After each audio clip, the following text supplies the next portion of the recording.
Hi, welcome to Rama Science World. Learn English by reading English books. The international bestseller 10 Changes Remarkable Results Atomic Habits, an easy, proven way to build good habits and break bad ones. James Clear. Over 1 million copies sold. Inside this book, Atomic Habits, an essay and proven way to build good habits and break bad ones. Introduction. My story. On the final day of my sophomore year of high school, I was hit in the face with a baseball bat. As my classmate took a full swing, the bat slipped out of his hands and came flying towards me before striking me directly between the eyes. I have no memory of the moment of impact. The bat smashed into my face with such force that it crushed my nose into distorted U shape. The collision sent the soft tissue of my brain slamming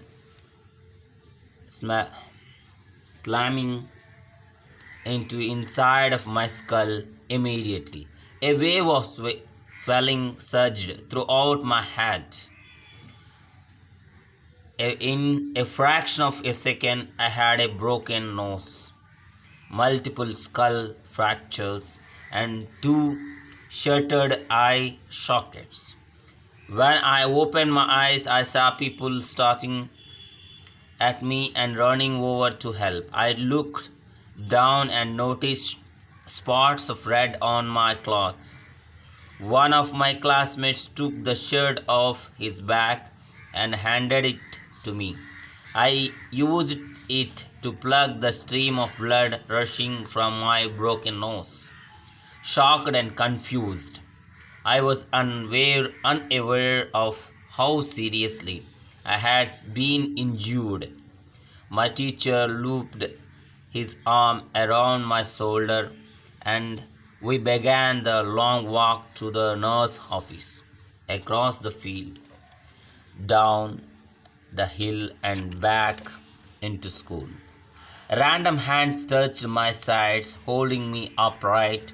We took our time and walked slowly. Nobody realized that every minute mattered. When we arrived at the nurse office, she asked me a series of questions. What year is it? 1998. I answered. It was actually 2002. Who is the president of United States?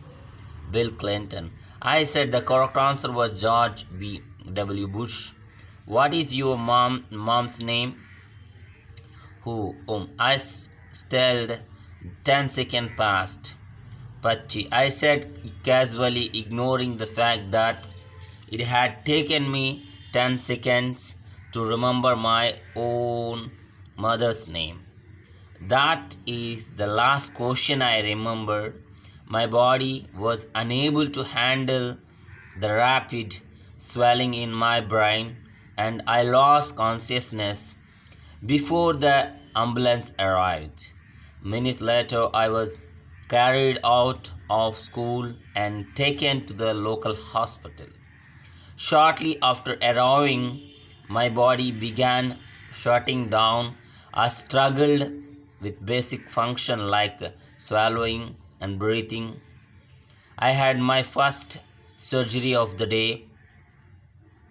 Then I stopped breathing entirely as the doctor hurried to supply me with oxygen.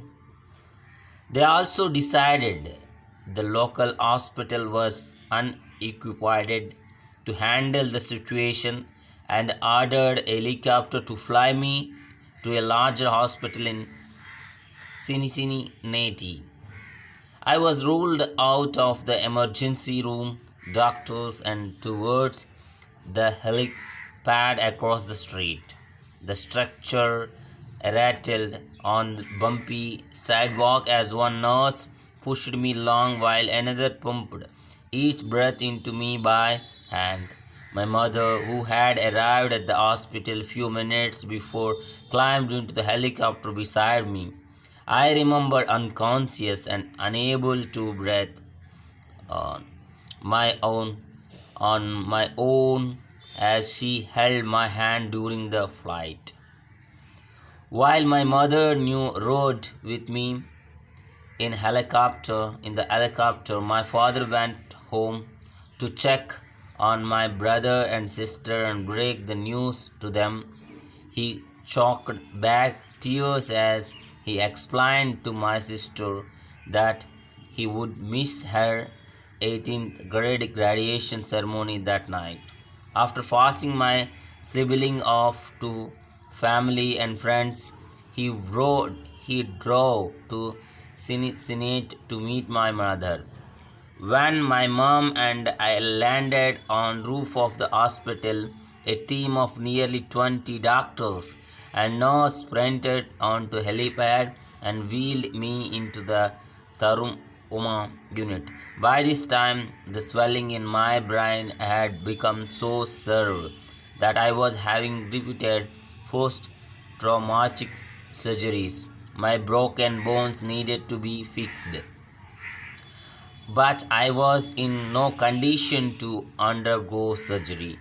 After yet another seizure, my third of the day, I was put into a medical induced coma and placed on a ventilator. My parents were no stranger to this hospital. 10 years early, they had entered the same building on the ground floor after my sister was diagnosed with leukemia at the age 3. I was 5 at the time. My brother was just 6 months old after 2.5 years of chemotherapy treatment, spinal taps, and bone marrow biopsies. My little sister finally walked out of the hospital happy, healthy, and cancer free. And now, after 10 years of normal life, my parents found themselves back in the same place with a different child. So, thank you very much. Thank you for listening. So, we will again, tomorrow we will meet again. Thank you. More times watch, more times listen. Thank you.